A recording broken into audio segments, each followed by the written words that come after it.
함께 기도하시겠습니다. 살아계시며 거룩하신 자비로우신 아버지 하나님, 오늘 저희가 하나님 앞에 하나님의 은혜를 사모하여 함께 모였습니다. 이 시간 오직 성령의 감동과 감화하심으로 주관하여 주시고 우리 각 사람 마음의 문을 열어주시며 그 필요한 대로 힘과 지혜를 더하여 주는 귀한 시간 될 수 있도록 모든 것을 아버지 하나님께 부탁드립니다. 오늘 하나님 앞에 나와 머리 숙이고 있는 우리 각 사람, 그 일상의 모든 일을 주님께서 살펴서 아시며 그 마음과 생각 모든 것 주님께서 아시는 줄 압니다. 우리 가운데 전도의 간절한 기도 제목을 갖고 주님께 부르짖고 있는 영혼도 있고 또 신앙적인 핍박으로 어려운 환경 중에 있는 분들도 있습니다.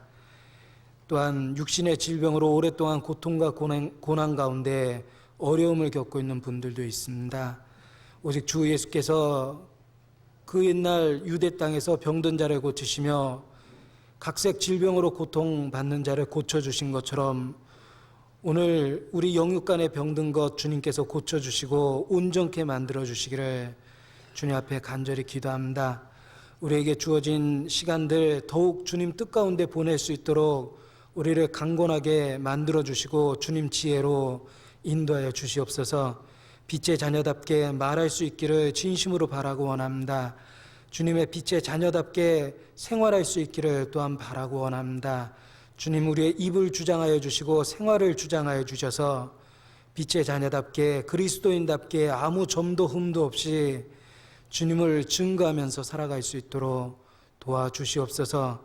우리는 연약하고 우리는 어리석고 우리는 때로 흔들릴 때가 많이 있습니다. 오직 주님의 자비하심과 주님의 놀라운 능력으로서 우리 생애를 주관하여 주시고 강권하여 주시옵소서. 우리의 시간이 헛되이 흘러가지 않도록 우리 마음을 일깨워 주시옵소서. 오늘 함께한 이 시간도 우리 가운데 오직 아버지 하나님의 영광만이 나타나고 주님 예비하시고 계획하신 그 은혜를 함께 나눌 수 있도록 도와주시기를 참으로 간절히 기도합니다.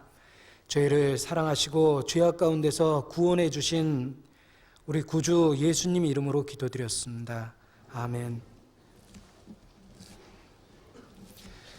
함께 성경 말씀 요한계시록 12장 7절 말씀부터 다 같이 찾으시겠습니다. 신약성경 요한계시록 12장 7절 말씀부터 같이 보시겠습니다.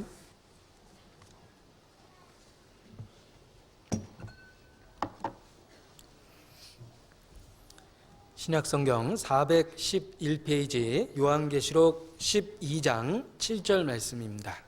제가 읽어드리겠습니다. 하늘에 전쟁이 있으니 미가엘과 그의 사자들이 용으로 더불어 싸울새 용과 그의 사자들도 싸우나 이기지 못하여 다시 하늘에서 저희의 있을 곳을 얻지 못한지라. 큰 용이 내어 쫓기니 옛뱀 곧 마귀라고도 하고 사단이라고도 하는 온 천하를 꿰는 자라.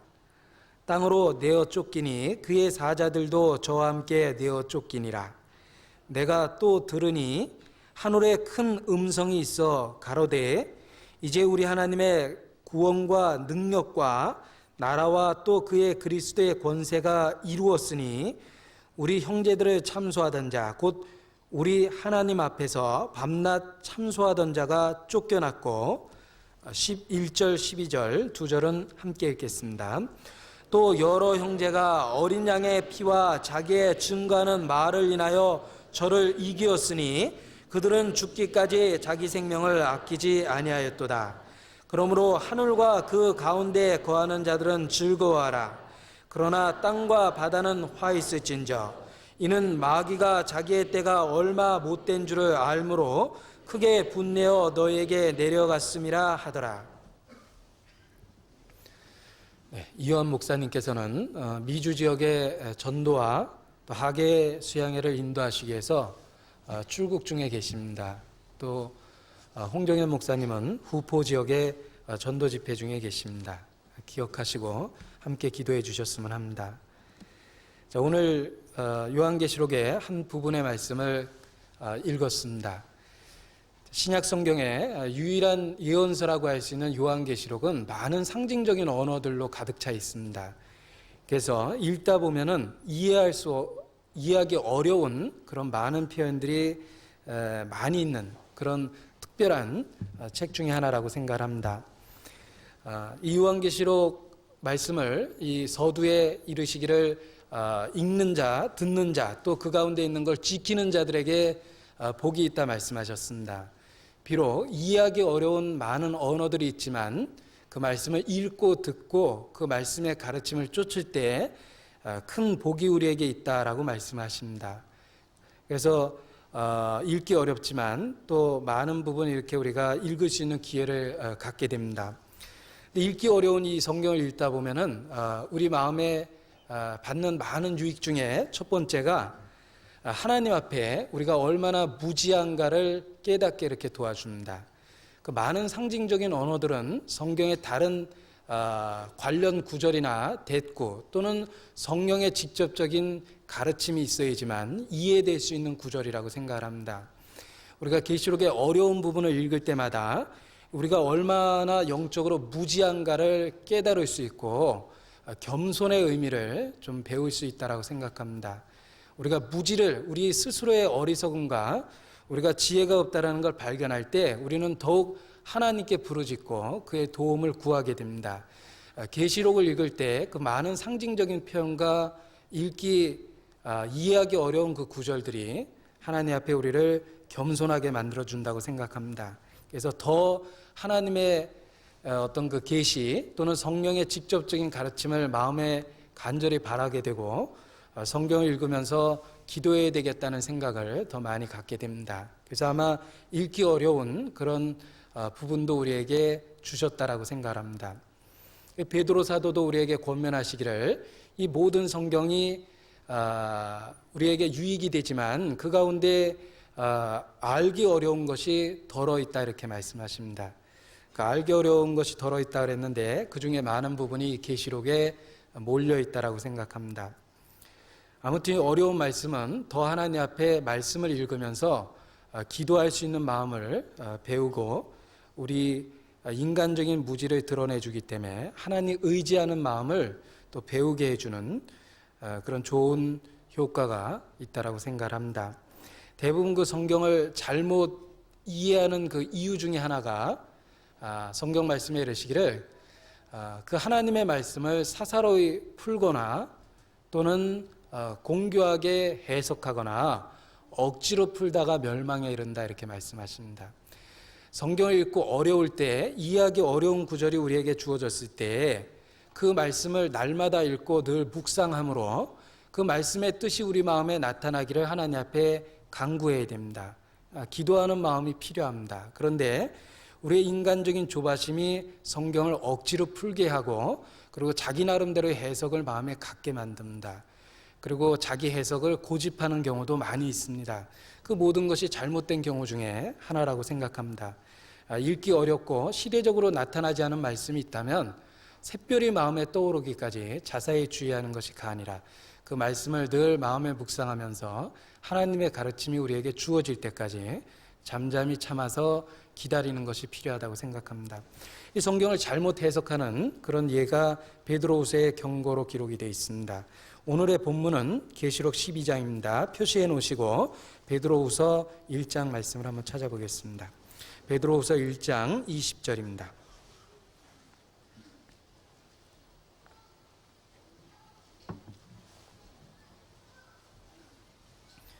베드로후서 1장 20절 제가 읽겠습니다. 먼저 알 것은 경의 모든 예언은 사사로이 풀 것이 아니니 그랬습니다. 사사로이 풀지 말라고 그러셨습니다. 교회가 인정하지 않고 앞서간 많은 그리스도인들이 인정하지 않고 받아들일 수 없는 특별한 해석을 한다면 그 자체가 이미 큰 모험을 하고 있는 거라고 생각을 합니다. 그런데 사사로이 푸는 경우가 우리 주변에 많이 있습니다. 아주 독특한 해석을 주장하는 사람들이 우리 주변에 많습니다. 그게 바로 성경의 잘못된 그 마음가짐에서부터 출발한다고 생각합니다. 사사로이 풀어서는 안 된다라고 분명하게 우리에게 경고하셨습니다. 그래서 언제든지 하나님의 예언은 사람의 뜻으로 낸 것이 아니기 때문에 성령의 감동하심을 입어 말씀한 것이기 때문에 마음의 그 뜻이 떠오를 때까지 자세히 주의하는 것이 가하다, 이렇게 권면하십니다. 사사로이 풀 것이 아니라 이렇게 얘기하십니다. 베드로후서 2장 16절입니다. 3장 16절입니다. 베드로후서 3장 16절. 또 제가 한번 읽어보겠습니다. 또 그 모든 편지에도 이런 일에 관하여 말하였으되 그 중에 알기 어려운 것이 덜어 있으니 무식한 자들과 굳세지 못한 자들이 다른 성경과 같이 그것도 억지로 풀다가 스스로 멸망에 이르느니라. 그 지적인 교만이 억지로 풀게 만들죠. 억지로 풀다가 멸망하게 이른다, 이렇게 말씀하십니다. 그 억지로라는 말 옆에 보면 이자가 써 있는데 그 이자가 난하주라고 그래서 다른 해석으로 그 밑에 보면 혹 공교하게 이렇게 되어 있습니다. 자, 이 성경을 잘못 해석하는 경우가 사사로이 해석하는 경우, 또 억지로 푸는 경우, 또 공교하게 푸는 경우, 이런 경우가 잘못되는 그 대표적인 예다, 이렇게 말씀드릴 수 있습니다. 자, 얼마 전에 우리 주변에 그 이단적인 교리를 전하는 사람들이 하는 이야기 중에 이 성경을 아주 억지로 푸는 몇 가지 이야기를 들은 적이 있습니다. 자, 그 이야기를 제가 잠깐 소개시켜 드리면은 이런 이야기입니다. 자, 멜기세덱의 다른 반차를 쫓아서 그리스도가 오셨습니다. 그 말씀을 가지고 이 멜기세덱의 다른 반차라고 그랬으니까 유대인이 아닌 메시아가 필요하다. 다른 계열로 오신다. 멜기세덱의 반차를 쫓아. 그 다른 계열이 유대인이 아닌 메시아 중에 하나가 우리나라에 있다. 그러니까 멜기세덱의 다른 반차라고 그랬으니까 유대인이 아닌 다른 사람의 메시아가 필요한데 바로 그 사람이 우리나라에 있다. 그렇게 얘기하고요. 이제 성경을 그렇게 억지로 풀었죠. 그 사람이 어디 있냐고 그러니까 이 계시록을 반모섬에서부터 받았는데 이 반모섬에 그 지도를 놓고 쭉 연결해 보면 우리나라 부산에 와서 탁 걸린답니다. 그래서 성경에 보면 해 뜨는 데서부터 온다고 했으니까 가장 동쪽에 또 반모섬 계시를 받은 그곳 쭉 이어보니까 지도상에 부산이 나타나거든요. 그러니까 유대인이 아닌 메시아가 있는데 부산에 있다, 이렇게 이제 또 해석을 합니다. 그리고 이제 또 몇 가지 해석이 있는데 이 멜기세덱이라는 사람은 아비도 없고 어미도 없고 하나님의 아들과 방불하다, 이런 표현이 있습니다. 그러니까 부산에 누가 있는데 그 사람은 불신자 가정에서 태어났다. 불신자는 하나님 보기에 사람으로 인정도 안 되기 때문에 아비도 없고 어미도 없는 셈이 된다. 그러니까 부산에 있는 그 사람이 우리 시대의 재림 예수다, 이렇게 주장하는 교파가 있습니다. 우리 주변에 쉽게 눈에 띄는 사람들인데, 자, 그런데 놀라운 건 그 이야기 자체가 우리에게는 사사로이 풀었죠. 틀림없이. 그리고 억지로 풀었습니다. 공교하게 풀었습니다. 그 사사로이 억지로 공교하게 푼 이야기에 미혹되는 사람이 있다는 것도 기적이라고 생각합니다. 그런데 왜 거기에 미혹되는가 잘 이렇게 지켜봤더니 그 사람들이 처음부터 그런 얘기를 하면 우리 마음에 받아들이기가 어려운데 항상 다른 것부터 이야기합니다. 그러니까 성경의 아주 그 신비로운 이야기나 특별한 해석 또는 한 번도 들어보지 못했던 이야기들을 우리에게 쏟아넣습니다. 거기에 관심을 갖게 되면 나중에 들리는 결론은 우리나라에 있는 누구, 재림 예수가 있다, 이런 식의 그 메시지를 전하게 됩니다. 처음 앞부분이 그럴듯했다고 그래서 끝까지 그게 맞는 이야기는 아닌데 그건 아주 일반적인 상식에도 맞는 이야기입니다. 그런데 우리는 대부분 그 앞에 들은 그럴듯한 얘기로 인해서 그 뒤에 그 황당한 이야기까지 받아들이는 그런 어리석음을 범할 때가 많습니다. 그 셰익스피어가 한 이야기 중에 그는 어떤 신앙적인 그 명언도 많이 남겼습니다. 그 뭐라고 그랬냐면 귀신도 진실을 말할 때가 간혹 있다. 그러나 그 작은 진실을 이야기해서 큰 잘못으로 점점 데리고 간다, 이렇게 얘기했습니다. 그러니까 귀신이라고 늘 틀린 얘기하는 게 아닙니다. 이단이라는 게 조금 다르다는 뜻이죠. 진실을 이야기할 때도 있다. 귀신도. 그러나 그 진실 이야기를 조금 해고 나머지 큰 잘못 가운데로 우리를 잘못 인도한다, 이런 표현을 썼는데, 실제로 그 이단적인 가르침을 피는 사람들 보면 그렇습니다.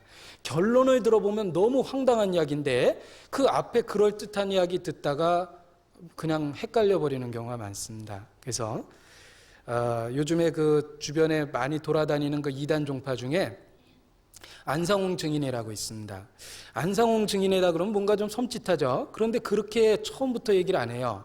하나님의 교회다, 좋은 말만 썼습니다. 그리고 또 멜기세덱 성서연구원이다, 뭐 이런 식의 표현을 써서 이렇게 이단적인 교리를 전하는 사람이 많이 있어요. 그런데 그 교리를 이렇게 쭉 들어보니까 결론은 말도 안 되는 이야기입니다. 근데 처음에 시작하는 이야기가 조금 듣기에 약간의 진실이 섞여 있는 그럴듯한 이야기로 출발을 합니다. 그리고 결론을 전혀 다르게 냅니다. 그래서 혹 우리 주변에 그런 그 사탄의 공교한 술책을 모르는, 그 술책을 모른다면 틀림없이 믿음의 혼란을 겪게 될 것 같아서 이 성경을 옳게 보는 방법이 무엇일까? 어려운 부분이 있고 알려지지 않은 부분이 있다면 하나님 앞에 진짜 겸손한 마음으로 그 뜻을 보이실 분은 오직 성령밖에 없습니다. 그의 가르침을 간절히 구하고 잠잠히 기다리는 게 필요합니다. 샛별이 마음에 떠오르기까지 기다리는 것이 필요합니다. 그런데 그 잘못된 마음가짐이 사사로이, 사적인 해석을 하죠. 또는 공교하게, 또는 억지로 풀다가 멸망한다, 이렇게 얘기합니다. 그래서 이 계시록에 특히 어려운 부분이 많은데 그 계시록에 어려운 부분이 많지만 유익된 부분도 많습니다. 이미 우리에게 계시된 많은 이야기가 있습니다. 그래서 그 이미 우리에게 계시된 부분의 유익을 나누고 어려운 부분은 기도로 기다리고 이렇게 읽어나간다면 이 계시록의 비밀이 점차 우리에게 풀어질 것이고 큰 유익을 줄 거라고 생각을 합니다. 그런데 굳이 해석하기 어려운 부분, 많은 그 다른 견해가 나올 수 있는 부분을 A는 B다라고 이야기해서 혼란을 초래할 필요는 없다라고 생각을 합니다. 자, 우리가 음식을 먹을 때 보면 음식에 보면은 쉽게 먹을 수 있는 좋은 부분에 살이 많아요. 그런데 굳이 그 살코기를 쉽게 띄어서 먹을 수 있는 부분이 있는데 아주 고기에 보면 이렇게 깊숙이 감춰진 조그만 살점이 있거든요. 그걸 악착같이 뜯어 먹으려고 그러다가 더 그 많은 살코기를 놓치는 경우가 있습니다. 그래서 어떤 그리스도인이 권면하기를 음식이나 고기를 먹을 때, 물고기 뜯어 먹을 때 살 많은 부분이 있는데 그거는 하나도 안 먹고 계속 남겨놓고 그 머리 부분이나 뼈에 붙어 있는 작은 살을 떼려고 애를 쓰는 어리석은 자가 있다. 성경 볼 때 그렇게 보는 사람이 많다.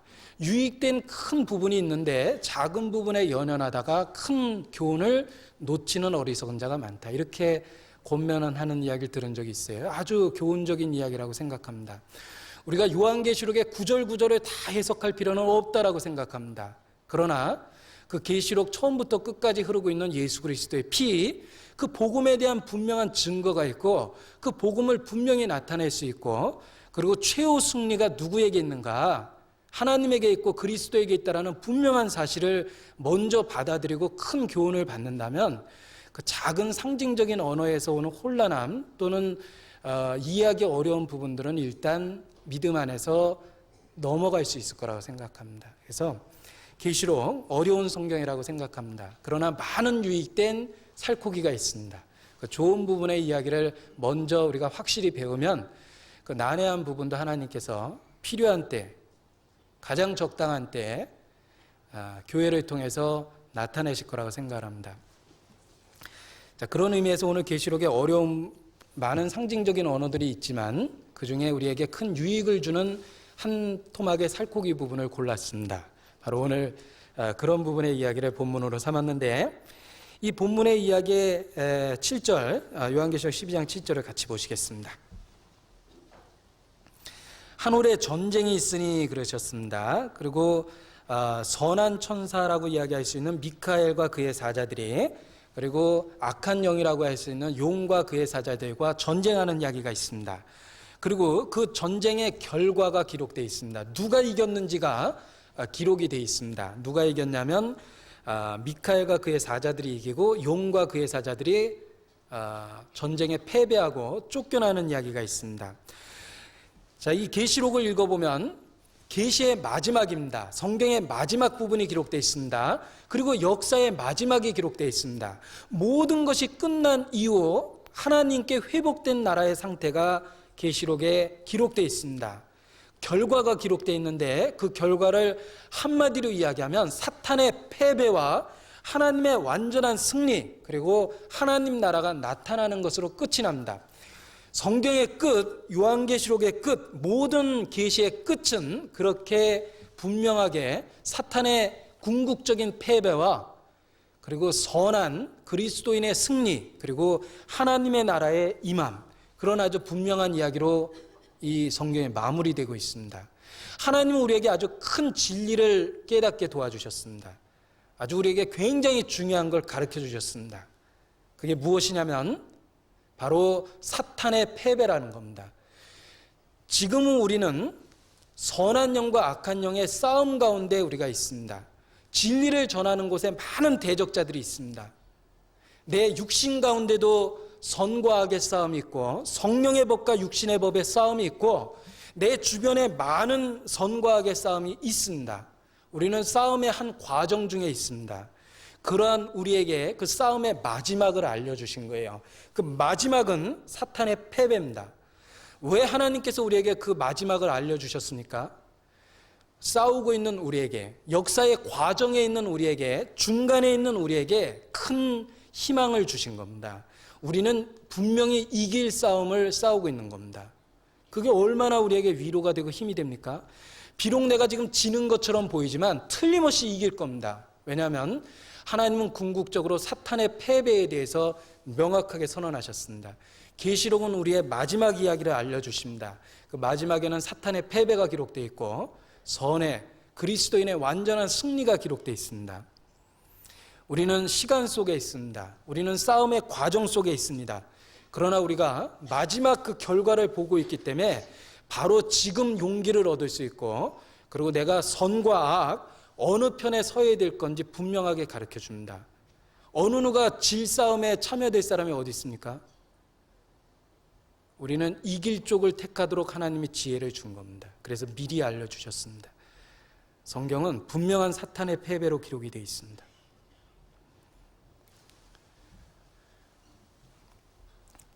그래서 가장 마지막에 있을 일을 우리에게 기록해 주심으로 바로 현재 우리의 삶이 어떤 모습, 어느 편에 서야 될 것인지를 분명하게 깨닫도록 도와주십니다.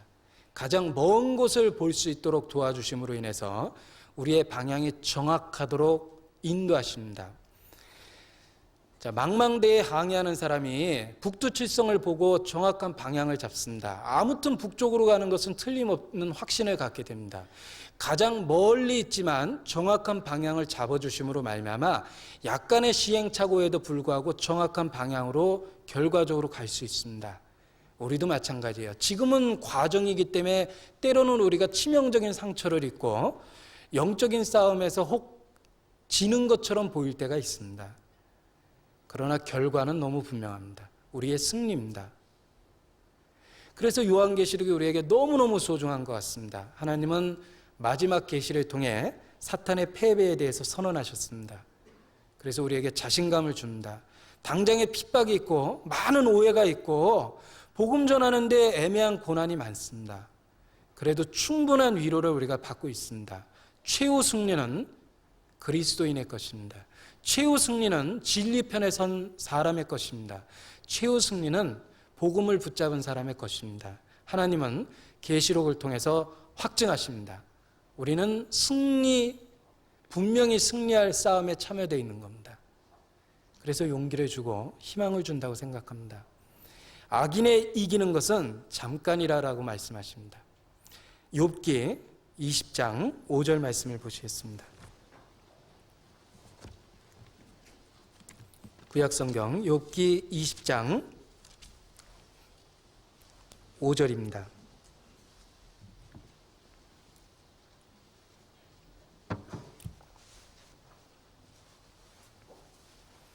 779페이지입니다. 욥기 20장 5절 같이 읽죠. 악인의 이기는 자랑도 잠시요 사곡한 자의 즐거움도 잠깐이니라. 제가 다시 읽겠습니다. 악인의 이기는 자랑도 잠시요 사곡한 자의 즐거움도 잠깐이니라. 잠시 잠깐 악인의 이기는 것과 사곡한 자의 즐거움은 잠시 잠깐 있는 겁니다. 우리의 약간의 고통, 세상으로부터 받는 오해, 또는 우리 신앙 생활 가운데 일시적인 패배에 잠시 잠깐의 이야기입니다. 악인의 이김은 잠시라고 그러셨습니다. 사곡한 자의 즐거움도 잠깐이라고 이야기하십니다. 결과는 최후 승리는 그리스도인에게 있습니다. 그래서 우리가 담대한 겁니다. 오직 하나님 말씀 하나 붙들고 그 말씀이 증가하는 복음 하나 붙들고 위로를 얻고 모든 오해와 곤란과 어려움과 고통 가운데도 담대할 수 있습니다. 이겨는 싸움 가운데 우리가 있기 때문에 그렇습니다. 선과 악의 싸움에 분명하게 하나님은 이르시기를 사탄이 쫓겨났다라고 이야기하시고 그리고 궁극적으로 그리스도인이 승리할 거라고 이야기하십니다. 하나님은 자연을 만드실 때 빛과 어둠을 만드셨습니다. 빛을 낮이라 칭하시고 어둠을 밤이라 칭하셨습니다. 그런데 빛과 어둠을 만드신 하나님께서 그 자연의 법칙 가운데 빛과 어둠을 함께 섞어 놓으면 누가 이기게 만드셨습니까? 빛이 이기게 만드셨습니다. 어둠에 빛을 비추거나 빛에 어둠이 몰려와도 빛은 어둠을 몰아내주는 역할을 합니다. 어둠이 이기지 못하도록 자연의 법칙을 만드셨습니다. 아무리 짙은 어둠도 빛 가운데 사라질 수밖에 없습니다. 자연의 법칙을 통해 하나님은 빛이 이길 거라고 말씀하셨고 계시록의 마지막 말씀을 통해서 분명한 하나님의 승리에 대해서 선언하십니다. 그래서 현재 지금 그 싸움 가운데 있는 우리에게 큰 용기를 주고 그리고 잠깐의 어려움에도 불구하고 우리가 어느 편에 서야 될 건지 진리를 붙잡아야 된다라는 그 마음을 더욱더 일깨워 주십니다. 하늘의 전쟁이 있었습니다. 사탄이 이기지 못했습니다. 용과 그의 사자들이 쫓겨났습니다. 승리의 소식이 있습니다. 이 성경에 분명하게 그 승리에 대한 소식을 우리에게 이렇게 기록해 놓으셨습니다. 자, 신앙생활 가운데 어려움은 있지만 우리는 분명하게 승리할 이미 이겨놓은 싸움에 참여되고 있다. 분명히 이길 싸움을 지금 하고 있는 겁니다. 이사야서 30장입니다. 구약성경 이사야서 30장 20절 21절입니다.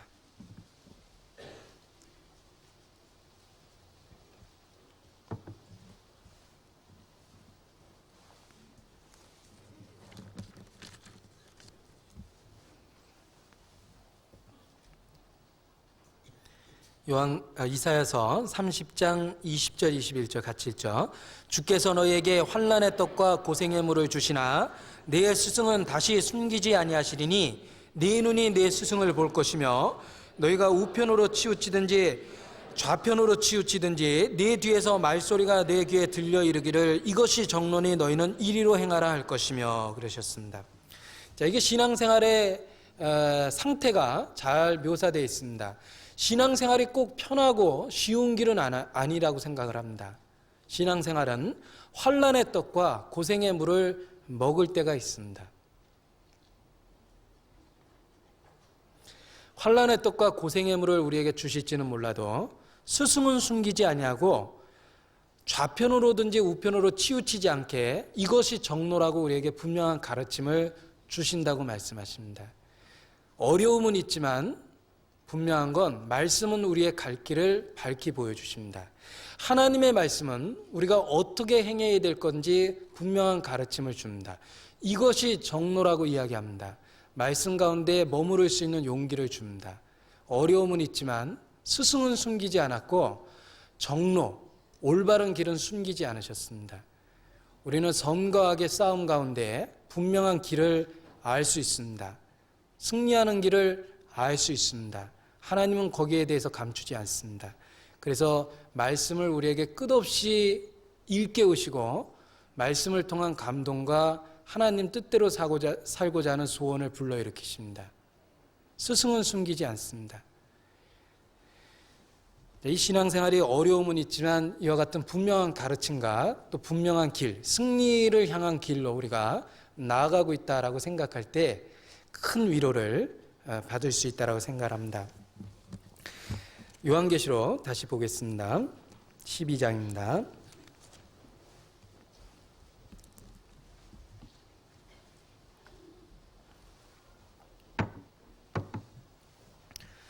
하늘에 전쟁이 있으니 그랬는데 이 전쟁의 시작은 성경에 보면 여자와 뱀이 원수가 되게 하고 여자의 후손과 뱀의 후손이 또한 원수가 되게 하리라 라는 창세기의 말씀처럼 여자의 후손과 뱀의 후손이 원수가 된다 말씀하셨습니다.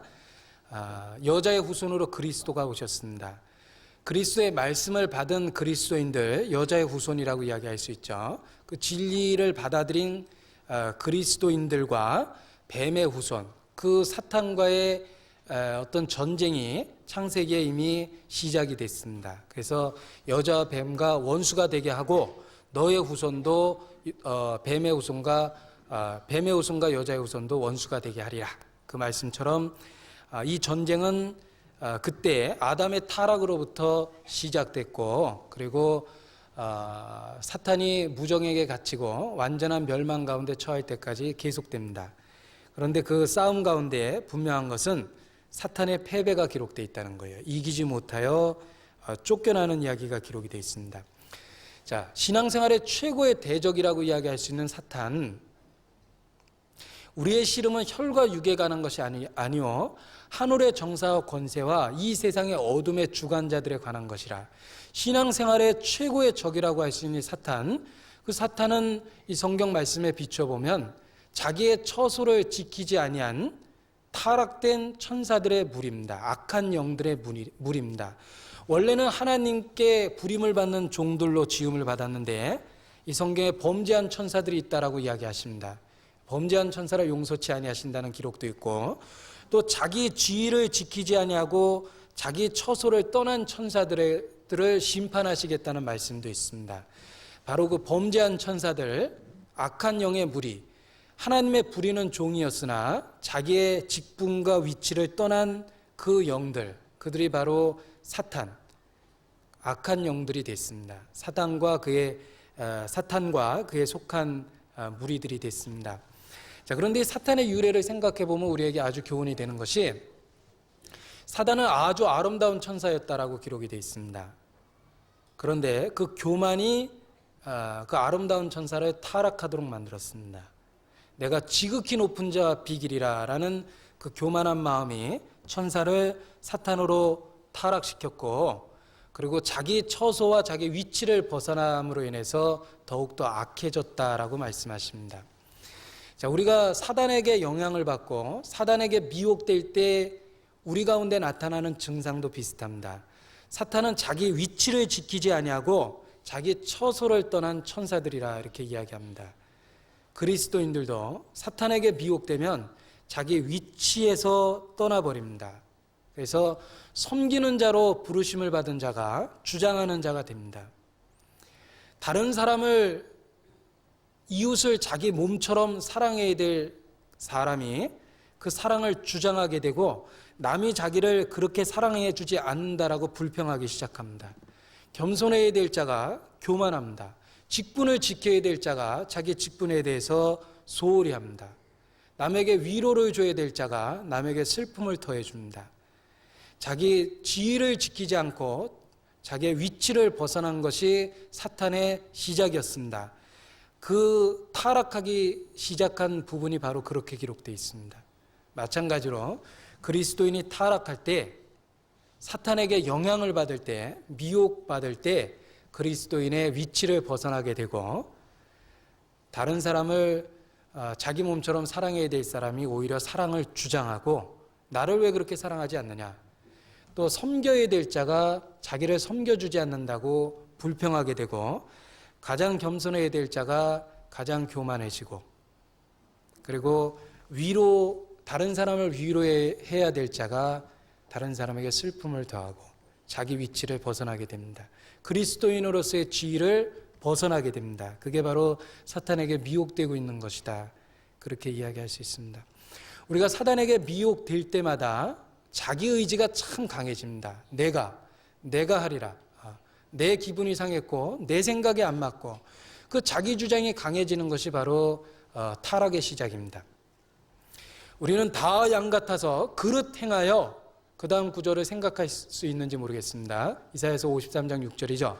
그릇 행하여 각기 제 길로 갔거늘, 이렇게 되어 있습니다. 우리의 범죄를 기록하면서 우리가 각기 제 길로 갔다라고 성경은 고발합니다.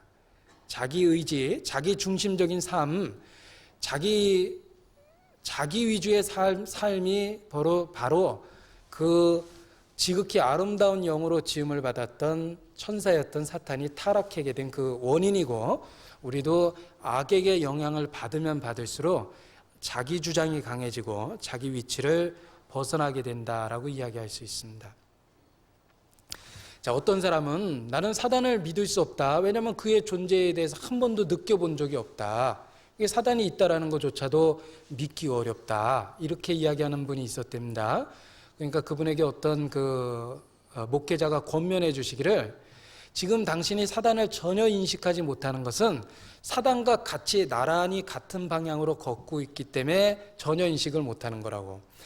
당신의 삶을 180도 돌려서 당신의 삶을 완전히 바꿔보라고. 성경 말씀을 기준으로 해서 당신의 삶을 180도로 바꿔본다면 당신이 사단이 가는 길과 마주치기 때문에 당신과 끝없이 계속적으로 마주치는 사탄을 발견하게 될 거라고. 근데 지금 당신이 사탄을 의식하지 못한다라는 이야기는 지금 사단하고 같은 방향으로 걷고 있기 때문에 모르는 거라고, 이렇게 이야기했답니다. 근데 그 말이 생각해 보니까 굉장히 지혜롭습니다. 우리가 우리 본성대로, 마음에 원하는 대로, 내 생각대로, 내가 하고 싶은 일 하고 내 성격대로 살아간다면요, 사단이 있는지조차 모릅니다. 왜? 이미 사단 그 가운데 섞여가지고 같이 걸어가고 있어요. 세상 풍조에 같이 밀려가고 있기 때문에 전혀 의식을 못하는 겁니다. 우리의 삶의 진리를 향해서 돌이키고 하나님을 인정하는 신전의식이라고 그러죠. 하나님을 내 앞에 모시는 삶으로 전향하고 내 삶의 방향을 말씀 가운데 이렇게 돌이켜보면 얼마나 많은 사자가 진짜 우는 사자처럼 두루 다니고 있다는 걸 느낍니다. 끝없이 던져오는 죄의 유혹과 사탄의 괴계를 느낄 수밖에 없습니다. 비로소 마주보고 있기 때문에 그래요. 하나님을 마주볼 때 사단을 대항하게 됩니다. 그때 사단이 우리 눈앞에 많이 띄게 돼 있는 겁니다. 하나님 뜻대로 살고자 하는 결심을 세워보십시오. 우리에게 많은 죄에 대한 소욕이 있고 복음을 대적하고 신앙생활을 방해하는 사단의 괴계가 많이 있다는 걸 아마 발견할 겁니다.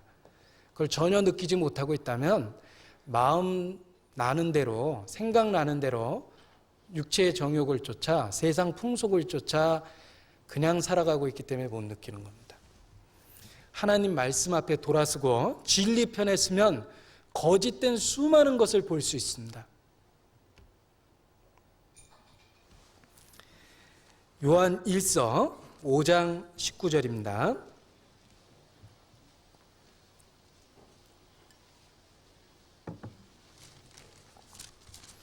요한 1서 5장 19절. 같이 읽겠습니다. 또 아는 것은 우리는 하나님께 속하고 온 세상은 악한 자 안에 처한 것이며. 자, 우리는 하나님께 속했고 상대적으로 온 세상은 악한 자에게 처했다, 이렇게 얘기합니다. 자, 우리라고 일컫는 사람이 누구냐면 그 아들과 사귐이 있는 자입니다. 요한 1서에 보면 우리라고 일컫는 사람들은 빛 가운데 행하며 그 하나님의 아들과 사귐이 있는 자, 그가 바로 우리입니다. 우리가 하나님 말씀 가운데 있고 하나님의 아들과 사귐이 있다면 우리가 하나님 편에 속했다는 걸 알 수 있을 겁니다. 아들이 있으면, 우리 마음에 아들이 있으면 우리가 하나님 편에 있는 겁니다. 그리고 아들이 없는 이 세상 사람들, 그리스도의 영이 없는 이 세상 사람들, 다양한 모습을 갖고 있지만 그들은 온 세상은 악한 자 안에 처한 것이다, 이렇게 얘기합니다. 그래서 우리의 삶이 진리편에 서고 하나님을 향해서 돌았으면 그동안 전혀 느끼지 못했던 죄, 그리고 사탄의 존재, 많은 유혹들, 이 세상이 얼마나 진리로부터 어긋났고 잘못되어 있는가, 많은 것들을 발견할 수 있습니다. 사단은 실제합니다. 성경이 이야기하고 우리의 구주 되신 예수님이 분명하게 이야기하십니다. 사단은 자기의 정체를 감춥니다. 드러나지 않게 보입니다. 그러나 분명한 건 그의 존재는 분명히 있고 그는 가만히 있는 게 아니라 우는 사자처럼 두루다니고 있습니다.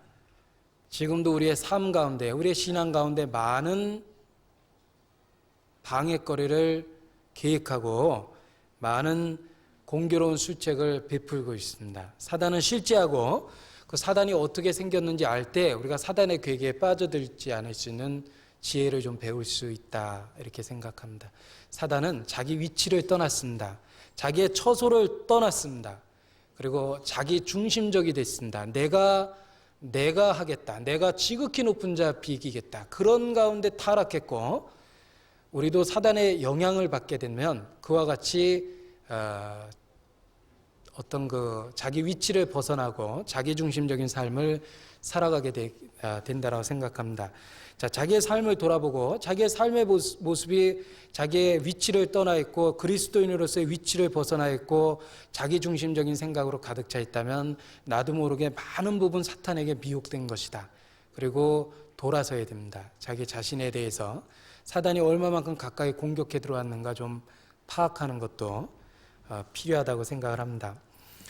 오늘 읽은 이 계시록 12장에 보면 사탄의 이름이 여러 가지로 언급이 되어 있습니다. 계시록 12장 다시 한번 피겠습니다. 이 사단의 이름이 여러 가지 언급이 되어 있는데 큰 용이다라고도 이야기했고 옛뱀이라고도 이야기했습니다. 또 마귀라고도 이야기했고 또 사단이라고도 이야기했습니다. 그리고 10절에 보면 우리 형제들을 하나님 앞에서 참소하던 자, 하나님 앞에서 밤낮 참소하던 자, 이렇게 표현했습니다. 그러니까 지금 짧은 성경이지만 여기 사단의 이름이 여러 가지가 기록이 되어 있죠. 큰 용, 옛뱀, 마귀, 사단, 그리고 하나님 앞에서 우리를 참소하던 자, 이렇게 이제 5가지 이름이 언급이 되어 있습니다. 이 이름이라는 것은 그 사탄의 어떤 속성, 그가 하는 일들, 그가 갖고 있는 어떤 모습들을 우리에게 보여주고 있습니다. 이름이 그 사람의 비밀을 나타냅니다. 그 사람의 속성을 나타내줍니다. 예수라는 말은 구원이란 뜻입니다. 그 이름 속에 예수님이 우리에게 어떤 의미가 있는지 아주 분명하게 나타나죠. 예수님의 또 다른 이름은 임마누엘입니다. 그가 우리와 함께 계시겠다는 약속이 이름에 들어있습니다. 사탄이라는 이름, 많은 이름이 있는데 그 이름 하나하나를 같이 공부해 보면 사탄이 어떤 존재인지를 깨달을 수 있고 우리가 그의 괴계를 파악해낼 수 있을 거라고 생각합니다. 그래서 이 사단의 5가지 이름, 지금 계시록에 나타나 있는 5가지 이름을 한번 생각해 보면서 사탄이 어떤 속성을 갖고 있는지 거기에 대해서 하나하나 생각해 보겠습니다.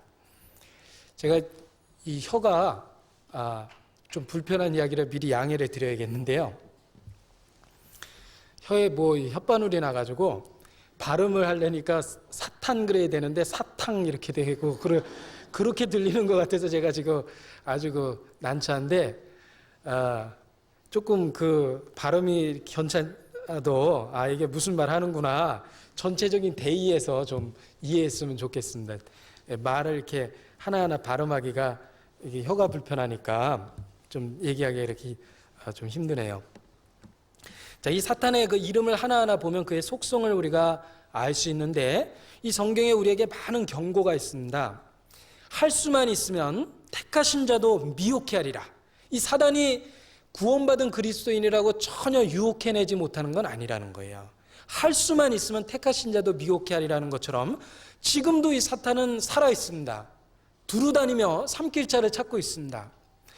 이 히브리서 13장 8절에 보면 예수 그리스도는 어제나 오늘이나 영원토록 동일하시니라 그랬는데 그 말씀을 조금만 바꿔봐도 마찬가지예요. 사탄도 어제나 오늘이나 영원토록 동일하다 이렇게 얘기할 수 있어요. 그의 존재는 계속적입니다.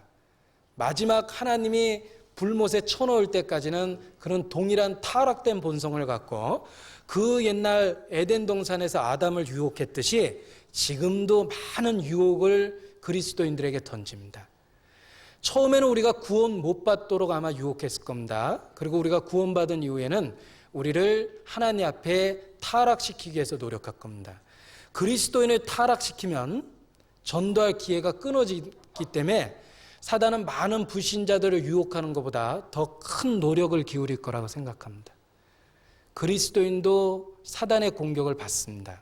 할 수만 있으면 택하신 자로 그가 미혹해 하리라. 우는 사자처럼 그가 두루다니며 삼킬자를 찾나니 너희는 믿음을 굳게 하여 저를 대적하라.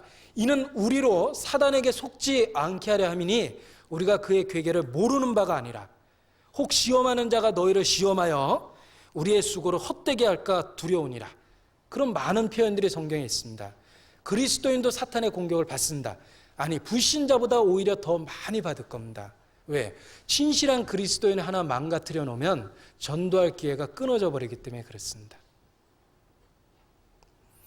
그래서 이 사탄의 이름을 하나하나 우리가 연구해 보면 사단이 우리에게 어떤 괴계로서 달려드는지 그의 이름 속에 그의 괴계가 담겨져 있습니다.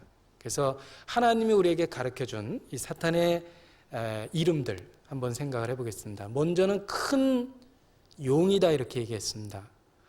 창세기에는 사탄을 뱀이라고 그랬죠. 뱀이 가장 강교했다 그랬는데 뱀과 용 그러니까 좀 대단한 발전을 했어요. 이 사탄도 창세기에는 뱀이었는데 요한계시록에 용 된 거 보니까 대단한 성장을 했습니다. 이 악도 성장합니다. 이 어둠도 점점 짙어지게 돼 있어요. 그러니까 처음에 작은 죄가 하나님을 등지고 하나님의 뜻을 거스림으로 인해서 용됐습니다. 그러니까 더 큰 존재로서 이렇게 자랐는데 보통 용이 아니라 큰 용이라고 그랬죠. 이 크다라는 말은 사단의 권세가 대단하다는 걸 우리에게 나타내 줍니다. 크다, 강하다 이런 뜻이죠. 그런데 색깔도 기록이 돼 있어요. 이 사탄의 색깔을 혹시 아시는 분은 무슨 색깔인 것 같아요? 주관식이니까 좀 어렵죠? 네. 그 앞에 있습니다. 3절. 3절에 보면 하늘에 또 다른 이적이 보이니 보라 한 큰 색깔이 나와 있죠? 붉은 용이 있어 그랬습니다. 이 사탄이 큰 용인데 뱀이 용됐다는 건 세력이 자랐다고 아주 대단한 권세와 힘을 입고 그런 걸 이제 표현한 겁니다. 크다, 용이다. 아주 굉장한 힘이 있고 권세가 있다는 걸 보여줍니다. 그리고 색깔이 기록이 되어 있는데 불다라고 되어 있습니다. 이 불다라는 말은 사납고 그리고 잔인한 본성을 나타내 준다고 생각합니다. 이 사탄은 크고 그리고 붉은 용입니다. 강하고 잔인하고 그리고 사납습니다. 사탄은 결코 우습게 볼 수 없는 무슨 어린이 드라마에 나오는 예쁜 뿔을 달고 나오는 새카맣게 생긴 조그만한 존재가 아니라 그런 대단한 권세를 갖고 있습니다. 크고 붉은 용입니다. 결코 우리들의 대적을 우습게 봐서는 안 됩니다. 사단은 대단한 권력이 있습니다. 대단한 힘이 있습니다. 비록 제한적이지만 그는 큰 힘이 있습니다. 제한적이라고 이야기했던 건 하나님의 절대적인 통제를 받고 있다는 거예요. 하나님이 허락하지 않으면 사단은 절대 역사하지 못합니다. 그래서 제한적이라는 말을 썼습니다. 그러나 아무튼 사단은 크고 큰 힘과 강한 힘을 갖고 있습니다. 큰 붉은 용입니다.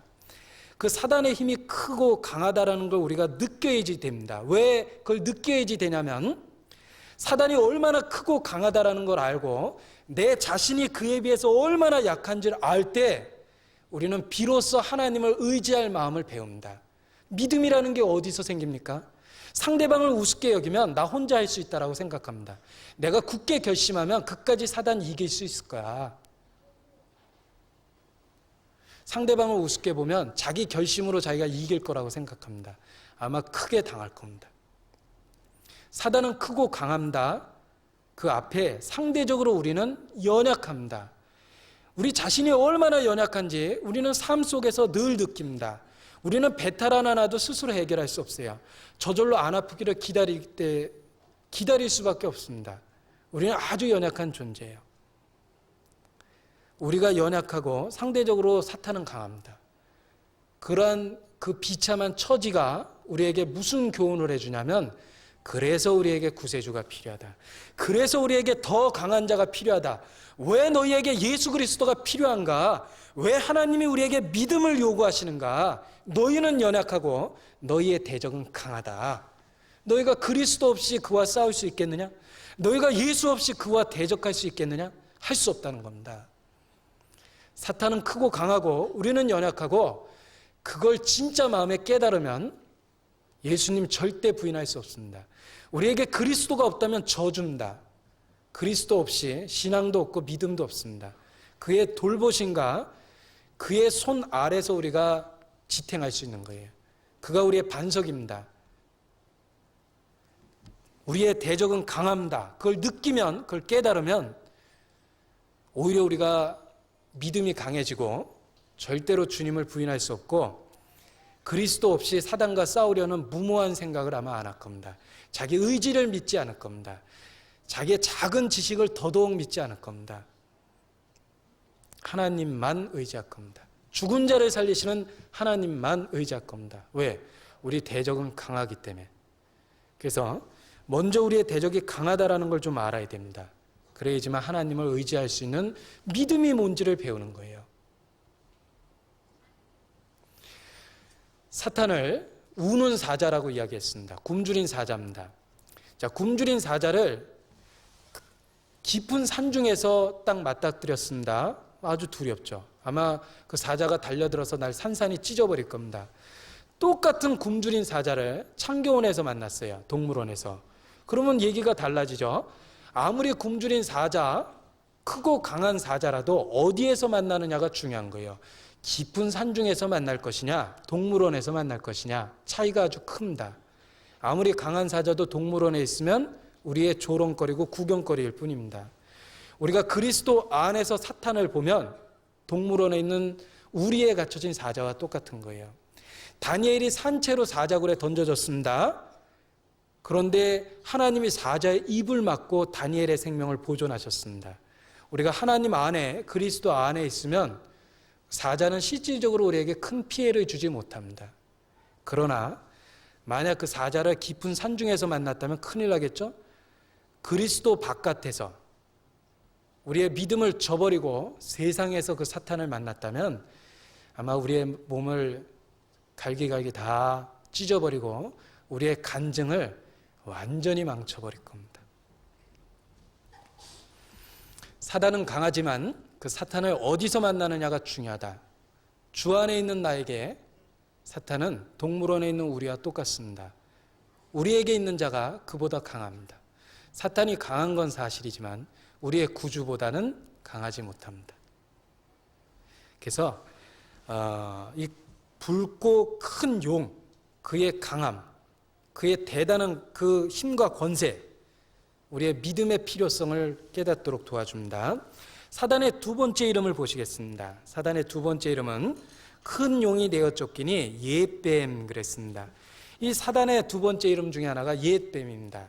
그 옛뱀을 다른 번역 보니까 늙은 뱀이라고 번역을 했는데 잘못된 번역이라고 저는 생각합니다. 사탄은 늙지 않습니다. 근데 그걸 늙은 뱀이라고 번역한 건 아주 잘못된 번역이 된 것 같아요.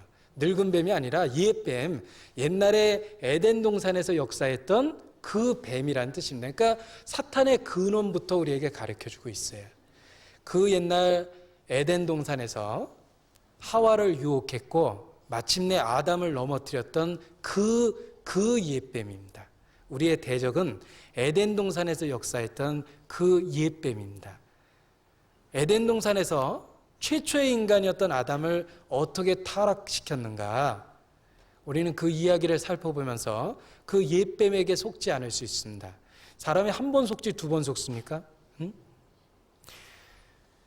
짐승도 어떤 지역에서 아주 크게 고통을 받으면 그 근처에 얼씬도 안 합니다. 덫을 똑같은 모양으로 놓으면 똑같은 게 잘 안 걸리죠. 그 덫의 모양도 자꾸 다양하게 바뀝니다. 새도 그물 치는 걸 보면 헛일이라고 이야기하신다. 새도 그 그물 치는 걸 보면 자기의 위험을 느끼죠.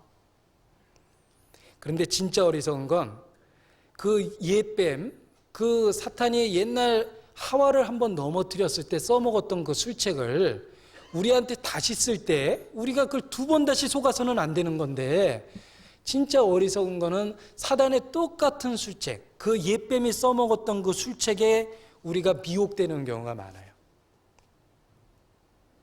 그래서 성경에 경고하셨어요. 그 옛뱀에 대한 괴계를 조심하라고 이야기하십니다. 고린도후서 11장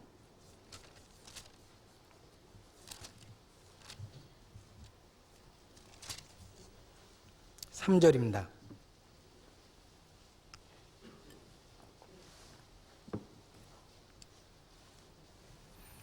고린도후서 11장 3절입니다.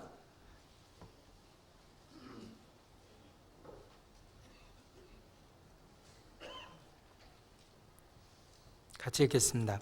뱀이 그 간계로 이와를 미혹해 한 것 같이 너희 마음이 그리스도를 향하는 진실함과 깨끗함에서 떠나 부패할까 두려워하노라. 이 고린도 교회를 놓고 바울이 걱정했습니다. 그 뱀이 옛날에 이와를 미혹하게 한 것처럼 너희도 똑같은 괴계에 지금 말려들고 있다, 이렇게 이야기합니다. 그때 뱀은 굉장히 다정스러운 모습으로 다가왔습니다. 그리고 직접 아담에게 찾아온 게 아니라 아담에게 가장 가까운, 살 중에 살이요 뼈 중에 뼈라고 이야기했던 가장 가까운 존재부터 먼저 유혹했습니다. 그리고 하나님의 말씀을 전면으로 부인했습니다. 뱀은 그렇게 이와를 타락시켰는데 지금도 그 동일한 옛뱀은 그와 같은 오래된 술책을 우리에게 다시 써먹고 있어요. 지금도 우리에게 가장 가까운 사람을 통해서 이단적인 교리를 전해주거나 또는 하나님 말씀을 떠날 수 있는 어떤 오해나 잘못된 이야기를 심어줍니다. 그 옛뱀, 지금도 동일한 술책을 베풀고 있는데 우리가 또다시 그 유혹에 얽매이는 것은 어리석은 거다라고 이 성경 말씀을 통해서 일깨울 수 있습니다. 아담을 직접 넘어뜨린 게 아니라 가장 가까운 존재인 이와를 통해서, 하와를 통해서 아담을 넘어뜨렸습니다. 이 성경에 내 품에 누운 아내라도 너를 가만히 꼬여 다른 신을 섬기게 하거든 불쌍히 여길 것 없이 돌로 쳐 죽이라, 이렇게 되어 있습니다. 아주 굉장히 무서운 말씀이죠. 성경은 죄에 대해서 아주 단호합니다. 내 눈이 너를 범죄케 하느냐? 내 눈이 너를 범죄케 하거든 안과에 가봐라, 이렇게 돼 있지 않죠. 완곡한 표현을 안 쓰셨어요. 내 눈이 너를 범죄케 하거든 빼버리라. 내 손이 너를 범죄케 하거느냐? 찍어버리라. 죄에 대해서는 성경에 너무너무 단호하게 쓰셨습니다. 아담이 실패한 이유는 하나님의 말씀을 정반대로 이야기하고 있는 가장 가까운 존재에 대해서 인간적인 정 때문에 흔들렸습니다. 그리고 유혹은 하와가 받았고 아담은 그가 받은 유혹을 이해했습니다. 이해하려고 노력했겠죠? 그러니까 먹게 된 거예요. 우리 가운데 직접적으로 미혹되는 사람이 있고 그 사람이 미혹된 것을 이해해 보려고 노력하는 사람이 있습니다. 그러다 같이 미혹되는 거예요. 빼버리라 그랬습니다. 거기에는 망설임이 없습니다. 찍어버리라고 이야기하십니다. 죄에 대해서는 단호한 태도가 우리가 옛뱀, 동일한 그 괴계에 넘어가지 않을 수 있는 지혜다, 그렇게 말씀드리고 싶습니다. 마귀의 두 번째 이름은 옛뱀입니다. 자, 이 마귀의 또 다른 이름을 계시록 12장에 보니까 큰 용이 내어 쫓기는 옛뱀이라고 그랬고 그 다음에 나와 있는 이름이 마귀입니다. 이 마귀라는 말은 악한 귀신이란 뜻이지만 원래 성경에 기록된 원어 헬라어에는 디아볼로스라고 되어 있습니다. 이 디아볼로스라는 말을 어떻게 번역하는 것이 가장 좋냐면 우리말에는 마귀라고 번역했고 그 뜻을 해석해서 번역하면 송사하는 자, 회방하는 자, 헐뜯는 자, 비난하는 자, 참소하는 자, 그런 뜻이 디아볼로스입니다. 마귀라는 원래 뜻이 그래요. 이 마귀 이름 자체가 송사하는 자, 헐뜯는 자라는 뜻을 갖고 있습니다. 그래서 그 요한계시록 12장 10절 뒷부분에 보면 우리 형제들을 참소하던 자, 곧 하나님 앞에서 밤낮 참소하던 자다 이렇게 얘기하죠. 그게 디아볼로스예요. 마귀입니다. 이 마귀라는 말 자체가 송사하는 자, 비난하는 자, 고소하는 자, 회방하는 자, 참소하는 자 그런 뜻을 갖고 있습니다. 마귀는 지금도 비난과 참소와 고소를 일삼습니다. 그 모든 형제 사이를 이간하는 뒤에 마귀의 괴계가 있습니다. 자기도 모르게 허망한 풍소를 전파하고 형제를 이간했다면 마귀에게 사로잡힌 거예요. 마귀의 괴계에 사로잡힌 겁니다. 마귀의 영향을 받은 겁니다. 하마터면 큰일 날 뻔한 겁니다. 이 마귀는 원래 송사하는 자입니다. 그래서 인간에게는 하나님을 송사합니다. 하나님이 잘못된 거야. 그래서 철학자들에게는 이렇게 송사해요. 하나님이 인간을 연약하게 지었잖아. 인간은 죄질 수밖에 없거든. 인간은 너무너무 연약해. 유혹을 받으면 범죄할 수밖에 없는 연약한 심성을 갖고 있어. 하나님이 그렇게 만드신 거잖아. 그리고 너희를 범죄케 하고서 잘못했다고 이야기하는 건 그건 하나님이 잘못된 거야.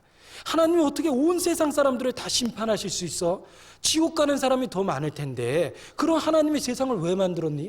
막 이런 식으로 그 하나님에 대한 오해를 우리 마음에 막 끝없이 불러일으킵니다. 그래서 그런 철학적인 이야기, 어떤 그 신에 대한 회의를 들어보면요, 그것도 그럴듯하다 이런 생각이 들어요. 그게 마귀의 교묘한 괴계입니다. 그 옛날 에덴 동산에서는 하나님이 너 이거 먹으면 하나님처럼 될까봐 그래서 하나님이 이거 못 먹게 한 거야. 하나님을 희한하게 만들었죠.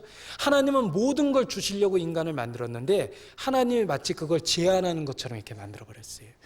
인간에게는 하나님을 비난합니다. 하나님에 대한 송사를 합니다. 우리 마음속에 하나님에 대해서 송사되고 하나님의 뜻에 대해서 오해되는 거 있습니까? 널 이렇게 어렵게 하시는 건 틀림없이 하나님에게 문제가 있어. 네가 이런 고통을 받잖아. 넌 많은 고난을 받고 있어. 넌 애매하게 네가 얼마나 많은 고난을 받았니?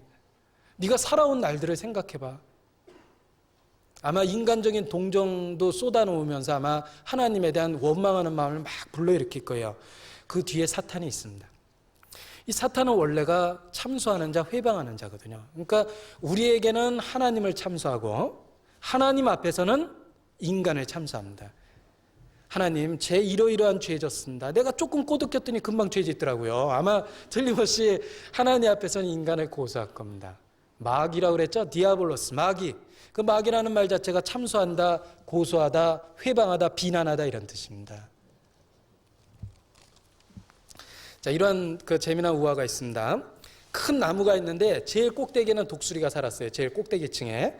중간층에 고양이가 살았어요. 제일 밑에 층에 멧돼지가 살았습니다. 이렇게 3층 상하층으로 사이좋게 살았는데 이 고양이가 중간에 살다 보니까 불편하거든요. 그리고 저 위에 있는 독수리 새끼도 잡아먹고 싶고 멧돼지 새끼도 잡아먹고 싶고 그랬어요.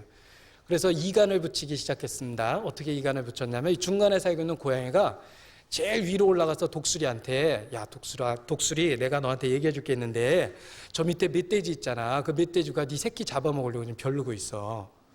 너 조금 이따 나갔다 오면 아마 네 새끼 잡아먹을 거야. 노리고 있어. 내가 너한테만 얘기해 주는 거야. 이 고양이가 또 밑에 가가지고 멧돼지한테는 야 멧돼지야 저 위에 있는 독수리 있잖아. 독수리가 네 새끼 잡아먹으려고 너 나가기만 기다린다. 응? 그 아래 위로 이렇게 이간질했습니다. 그러니까 독수리가 걱정이 돼가지고 집을 못 나가는 거예요. 멧돼지도 걱정이 돼가지고 이제 집을 못 나갑니다. 그래서 양식을 구해다가 새끼들을 먹여야 되는데 도저히 걱정이 돼서 못 나가겠어요. 그래서 결국은 독수리도 굶어 죽고 멧돼지도 굶어 죽었대요. 그 다음부터 이제 고양이가 이리저리 올라다니면서 독수리 새끼도 잡아먹고 멧돼지 새끼도 잡아먹고 뭐 이런 그 우화가 있는데 그런 식의 이간을 사탄이 붙인다고 생각합니다. 그래서 하나님에 대한 송사, 인간에 대한 송사를 이렇게 붙여주거나 또는 형제 간의 그 송사를 이렇게 일삼을 때가 많이 있습니다. 옛날 그 소크라테스에게 어떤 사람이 와가지고 내가 당신한테만 얘기해 주는 건데 당신 친구가 아주 큰 죄를 졌다고 이렇게 얘기를 하더래요.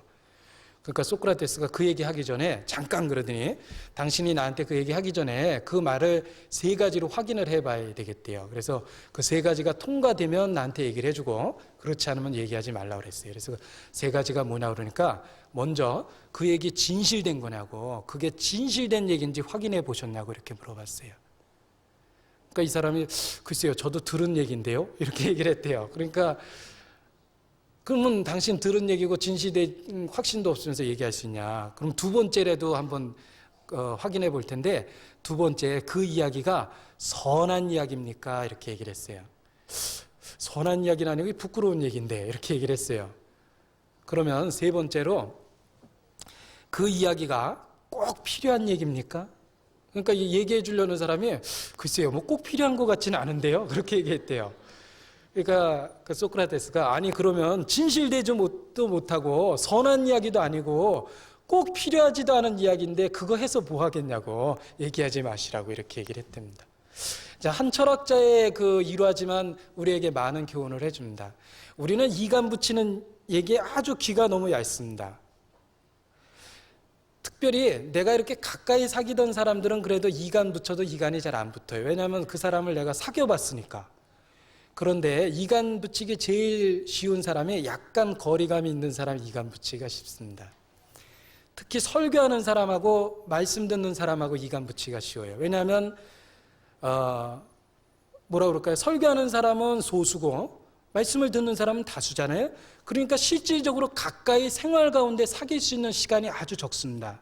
그렇게 가까이서 대할 수 있는 기회가 별로 없잖아요.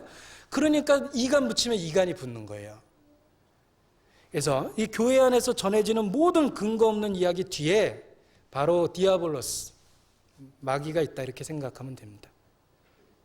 그 이름 자체가 참소하는 자, 비난하는 자, 회방하는 자 이런 뜻입니다. 그래서 우리에게 그것이 진짜 진실된 얘기인지, 그것이 선한 이야기인지, 꼭 필요한 이야기인지 확인해 보면서 들을 필요가 있다.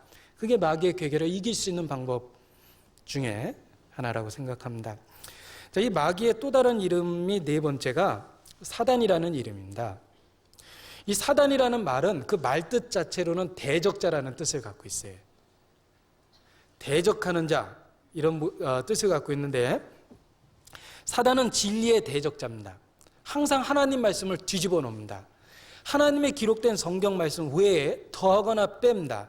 그래서 전혀 다른 결론을 만들어냅니다. 아니면 하나님 말씀에 정반대되는 이야기를 합니다. 사단은 대적자이기 때문에 그렇습니다. 진리에 대한 대적자이기 때문에 우리가 이미 알고 있는 내용을 뒤집어 놓습니다. 정반대되는 얘기를 합니다. 자, 어떤 그 승려가 양을 이렇게 끌고 가는데요, 그 양을 끌고 가는 모습을 도둑 삼형제가 보고 야, 우리가 저 양을 뺏자 이렇게 모의를 했대요. 그래서 어떻게 이제 꾀를 냈는데, 어떻게 꾀를 냈냐면 그 승려가 지나가는데 양을 데리고 가니까 그 앞에 가서 아유 그 더러운 개를 갖고 가냐고 이렇게, 그 승려가 그 거룩한 분이 더러운 개를 끌고 가냐고 그러더래요. 그러니까 이 승려가 무슨 얘기냐고, 이게 양이지 왜 개냐고. 그리고 이제 못 들은 척 했습니다. 근데 그 둘째 그 도둑이 지나가다가 또 탁 마주쳤어요. 그러면서 아우 저 부정하고 더러운 개를 승려가 데리고 가네. 왜 그 더러운 개를 데리고 갑니까? 또 그랬어요. 그러니까 이 승려가 이게 진짜 개인가? 이렇게 한번 이상하게 생각이 들었어요. 그래도 양인 것 같은데? 그러고 이제 데리고 갔어요. 그런데 요 세 번째 도둑이 또 탁 와가지고요. 아유 어떻게 그 스님께서 이렇게 더러운 개를 끌고 가냐고. 그러면서 이제 혀를 쯧쯧하고 하니까요. 이게 개구나. 그러고서 내가 이 부정한 걸 끌고 다니다냐고 이렇게 버렸답니다. 그러니까 도둑이 그게 와서 그 버린 사냥을, 양을 가지고 갔다. 이런 우화가 있는데, 우리가 이 진리의 대적자, 하나님의 말씀을 뒤집어 놓는 이야기를 간혹 듣게 되는 경우가 있습니다. 처음 들을 땐 잘 안 흔들려요. 내가 얼마나 확실한 말씀을 들었는데. 근데 누가 또 그러잖아요? 그럼 이거 좀 진짜 이상한 거 아닌가? 근데 누가 또 이상하다고 생각하면요, 그러면 이제 헷가닥 뒤집혀지는 경우가 있어요. 그 진짜 어리석은 겁니다. 이 사단은 항상 진리에 반대되는 이야기를 합니다. 우리에게 필요한 건 성경입니다. 하나님이 말씀하셨고 성경이 증거해주고 우리 마음에 위로를 주고 실질적인 변화를 주십니다.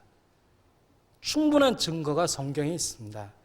이 세상 모든 대적자의 그 공교로운 말에 우리가 흔들릴 필요가 없습니다. 사단은 항상 반대되는 이야기를 합니다. 이 세상은 악한 자에게 처해 있는 겁니다. 악한 자에 처해 있는 이 세상이 우리에게 좋은 얘기를 할 거라고 생각합니까?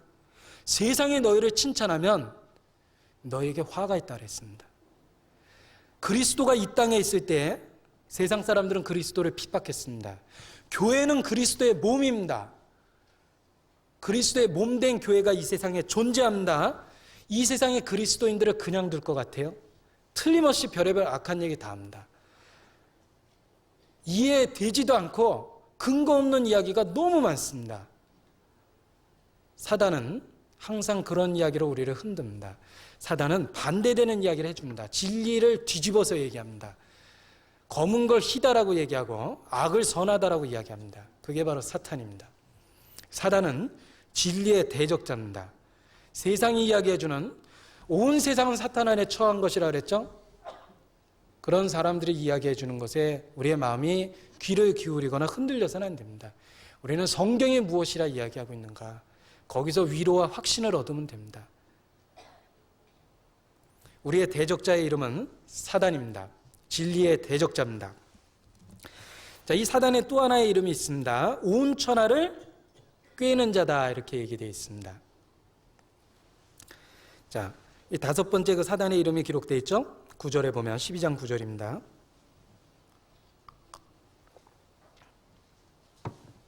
온 천하를 꿰는 자, 그게 사탄의 또 다른 이름이요 그의 하는 일입니다.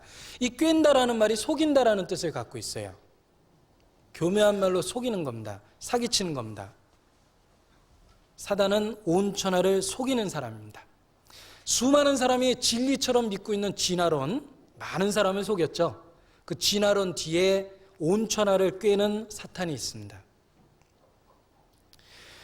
하나님의 말씀으로부터 멀어지게 하는 모든 잘못된 교리들, 자유주의 신학, 성경을 고등비평한 많은 신학들, 그 뒤에 온 천하를 꿰는 자 마귀가 있습니다.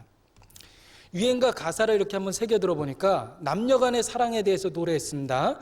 그 사랑이 모든 것의 전부, 인생의 목적인 것처럼, 오직 남녀가 연애하기 위해서 사는 것처럼, 그 유행가 가사에 남녀 간의 사랑이 인생의 전부인 것처럼 노래한 유행가 가사가 있습니다. 인생의 목적이 남녀 간의 사랑인 것처럼 속이는 자의 괴계가 그 가운데 있습니다. 온 천하를 꿰는 자의 괴계가 그 가사에 담겨져 있습니다. 우리의 눈과 귀를 자극하는, 정욕을 자극하는 많은 현대 매스컴이 만들어낸 영화, 비디오, TV의 많은 프로그램들, 거기에 온 천하를 꿰는 자, 마귀의 계책이 있습니다. 마귀는 지금도 온 천하를 꿰는 자로서 존재합니다. 자, 마귀의 이름을 우리가 간단하게 생각을 해봤습니다. 마귀의 5가지 이름이 있었죠. 크고 붉은 용, 그리고 옛뱀, 그리고 마귀, 그리고 사단, 온 천하를 꿰는 자. 그의 이름을 통해서 우리는 그의 속성, 그의 하는 일을 엿볼 수 있고 그의 괴계에 속지 않을 수 있는 지혜를 배울 수 있습니다. 자, 그러면 어떻게 하면 그 마귀를 이겨낼 수 있는가? 이 마귀는 하늘에서 쫓겨나고 땅에서는 그리스도인들에게 패배합니다. 그 내용이 10절에 나와 있습니다. 내가 또 들으니 하늘에 큰 음성이 있어 가로되, 자, 이제 하늘에서 쫓겨나는 이야기가 나옵니다. 이제 우리 하나님의 구원과 능력과 나라와 또 그리스도의 권세가 이루었으니 우리 형제들을 참소하던 자, 우리 하나님 앞에서 밤낮 참소하던 자가 쫓겨났고, 이렇게 되어 있습니다. 자, 사탄이 하늘에서 쫓겨난 이유가 기록되어 있어요. 이루었으니 쫓겨났다고 되어 있죠. 이루었으니 쫓겨났다. 하늘에서 왜 쫓겨났냐면 하나님의 구원, 능력, 나라, 그리스도의 권세 때문에 쫓겨난 겁니다. 마귀는 우리하고 상관없이 쫓겨났어요. 우리하고 관련된 부분이 없죠? 하늘에서 마귀가 왜 쫓겨났냐면 그리스도의 완성된 권세, 복음 때문에 쫓겨난 겁니다. 마귀를 이길 수 있는 유일한 방법은 그리스도의 완성된 사역입니다. 하나님의 구원입니다. 능력입니다. 그의 나라입니다. 그리스도의 권세가 이루었으니 쫓겨났다. 마귀를 쫓아낼 수 있는 방법이 여기 기록되어 있는 거예요. 하나님의 능력이죠. 그리스도의 복음입니다. 그의 완성된 사역이 사탄을 쫓아낼 수 있도록 만들어 주신 겁니다. 하늘에서는 그렇게 쫓겨났고요. 이 땅에서는 마귀가 왜 패했냐면 11절입니다. 11절. 또 여러 형제가 어린 양의 피와 자기의 증거하는 말을 인하여 저를 이기었으니 그들은 죽기까지 자기 생명을 아끼지 아니하였도다. 자, 여러 형제가 저를 이기었습니다. 여러 형제가 마귀를 이겼습니다. 어떻게 이겼는지 여기 세 가지 힘의 근원이 나옵니다. 마귀를 어떻게 이겼는지 하늘에서는 그리스도의 권세로 이겼고 땅에서는 여러 형제가 마귀를 어떻게 이겼는지 세 가지 힘의 근원이 나옵니다. 우리가 신앙생활을 하는 가운데 스스로 늘 마음에 생기는 의문이 있습니다. 어떻게 하면 내가 승리하면서 살 수 있는가? 내가 어떻게 하면 그리스도인답게 살 수 있는가? 내가 어떻게 하면 오늘 매일 있는 이 영적인 전쟁에서 어떻게 승리할 수 있겠는가? 우리 마음속에 끊임없는 의문이 있지 않습니까? 그 의문에 대한 답입니다. 어린 양의 피와 자기의 증거하는 말과 그리고 죽기까지 자기의 생명을 아끼지 아니한 것, 그 세 가지가 사탄을 이기게 만들었습니다. 그 세 가지를 배워야 됩니다. 제가 오늘 드리고 싶은 이야기도 이 세 가지입니다. 어린 양의 피와 자기의 증거하는 말, 그리고 죽기까지 자기 생명을 아끼지 아니하는 그 각오가 사탄을 이기게 합니다. 우리는 매일매일 전쟁합니다. 어떤 전쟁을 합니까? 하나님 뜻대로 살고자 하는 소원과 내 육신이 나를 사로잡습니다. 영과 육의 전쟁이 있습니다. 성령의 소욕이 있고 육신의 다툼이 있습니다. 나의 오래된 습관이 나를 사로잡습니다. 나의 오래된 잘못된 말투가 내 입에 떠나지 않습니다. 나를 유혹하는 친구들, 그들을 저버릴 수 없습니다. 많은 갈등이 있습니다. 어떻게 하나님 뜻대로 삽니까? 세 가지 무기가 있어요. 어린 양의 피, 자기의 증거하는 말, 그리고 죽기까지 주님을 따르겠다는 각오. 이 세 가지가 우리를 승리의 길로 인도하는 겁니다. 어린 양의 피라고 그랬습니다. 이 성경에서 우리를 제일 감동시키는 건 그리스도의 십자가입니다. 예수님이 죽지 않고 많은 기적을 행하다가 승천했다면 우리는 그 예수님 못 믿습니다. 우리가 예수님을 믿을 수 있는 이유는 그가 우리를 위해서 죽으셨습니다. 성경에서 가장 중요한 사건은 그리스도의 죽음입니다. 우리 구원의 핵심은 그리스도의 십자가에 달려 있습니다. 거기서부터 나타난 겁니다. 어린 양의 피에 있습니다. 우리가 그 피에 흠뻑 젖어 있으면 그 복음으로 늘 감동을 받고 복음 때문에 힘을 얻고 복음으로 인해서 하나님 뜻대로 살고자 하는 소원이 생기고 그리고 복음으로 천국 갈 확신을 얻고 복음에서 늘 위로를 얻고 있다면 그 피에 젖어 있는 그리스도인이라고 이야기할 수 있고 어린 양의 피에 젖어 있는 그리스도인을 유혹해낼 수 있는 마귀는 없습니다. 복음이 우리를 감동하고 나를 죽기까지 사랑한 주님을 우리 마음에 기억하고 그 감동 가운데 젖어 있다면 누가 그를 유혹해낼 수 있습니까? 유혹을 받기에는 하나님 사랑이 너무너무 큽니다. 누가 우리를 그리스도의 사랑에서 끊으려고 그랬죠? 그리스도의 사랑이 우리를 강권하신다 그랬습니다. 우리는 연약한 의지를 갖고 있지만 하나님의 사랑을 크게 느끼면 그 느낀 사랑이 죄에 대한 욕을 끊어줍니다. 죄에 대한 강렬한 욕망을 잘라내줍니다. 거친 내 말투를 부드럽게 바꿔줍니다. 복수하고 싶은 내 마음에 온화한 마음을 불러일으킵니다. 어린 양의 피에 젖어 있으면 그리스도인은 가장 강합니다. 복음에 우리가 진짜 복음의 깊은 의미를 깨닫고 복음 가운데서 생활한다면 이단적인 교리에 흔들리지 않습니다. 아무리 그럴듯한 얘기해도 절대 흔들리지 않습니다. 우리 마음엔 복음으로 이미 넘치는 평강과 기쁨이 있기 때문에 그렇습니다. 어린 양의 피, 우리를 가장 강하게 하는 원천입니다. 힘의 근원입니다.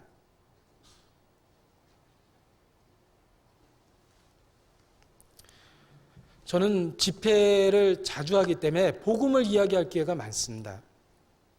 그리고 교회에서 상담하다 보면은 하루에도 똑같은 복음을 2번, 3번 얘기할 때도 있습니다. 근데 그 복음이 마음에 감동이 되고 그 복음이 마음에 큰 변화를 주고 있다는 걸 느낍니다. 내가 진부한 얘기를 하고 있다라고 절대 생각하지 않습니다. 그 복음을 여러 차례 반복했지만 내가 진부한 똑같은 얘기를 하고 있다는 생각이 절대 안 듭니다. 왜? 그 복음이 이미 내 마음에 감동이 되고 하나님 뜻대로 살고자 하는 소원을 불러일으키기 때문에 그렇습니다. 그런데 누가 미혹되는가 봤더니 복음에 대한 감동을 잃어버리면 미혹됩니다. 그 복음의 귀중함을 잃어버리면 미혹됩니다. 그러면 누구든지 흔들리게 돼 있어요. 새로운 걸 찾게 됩니다. 그럴듯한 이야기를 찾습니다. 새로운 해석을 찾습니다. 새로운 해석을 하고 기가 막힌 지적인 만족이 있어도 복음에 젖어 있지 않는 그리스도인은 이미 잘못되어 있는 겁니다. 우리가 승리할 수 있는 유일한 근원은 어린 양의 피입니다. 육체의 생명은 피에 있다고 그랬죠? 저는 그 성경을 이렇게 바꿔서 외우고 싶습니다. 영혼의 생명은 예수의 피에 있다. 내가 그 예수의 피를 너희에게 주어 너희의 생명을 위하여 속하게 하였나니 생명이 예수의 피에 있으므로 예수의 피가 너희 죄를 속하느니라. 그렇게 바꿔서 외워봤더니요, 너무너무 은혜가 되는 거 있죠. 육체의 생명은 피에 있다 그랬는데 영혼의 생명은 예수의 피에 있습니다. 우리가 그 피에 젖어 있으면 늘 하나님의 사랑이 우리 마음을 꽉 잡습니다. 너희가 구속된 것은 은이나 금같이 없어질 것으로 한 것이 아니라 오직 하나님의 어린 양 그 보배로운 피로 한 것이니라. 사도행전 20장에 보면 하나님이 자기 피로 교회를 구속하셨다 이렇게 얘기합니다. 교회를 어떻게 구속하셨냐면 하나님의 피로. 하나님은 성경에 그런 표현을 쓰셨습니다. 왜? 어린 양의 피가 얼마나 의미 있고 가치 있는가를 우리에게 깨닫도록 도와주십니다. 어린 양의 피, 우리가 그 안에 젖어 있으면 가장 강할 수 있습니다. 절대로 사탄의 유혹에 흔들리지 않습니다.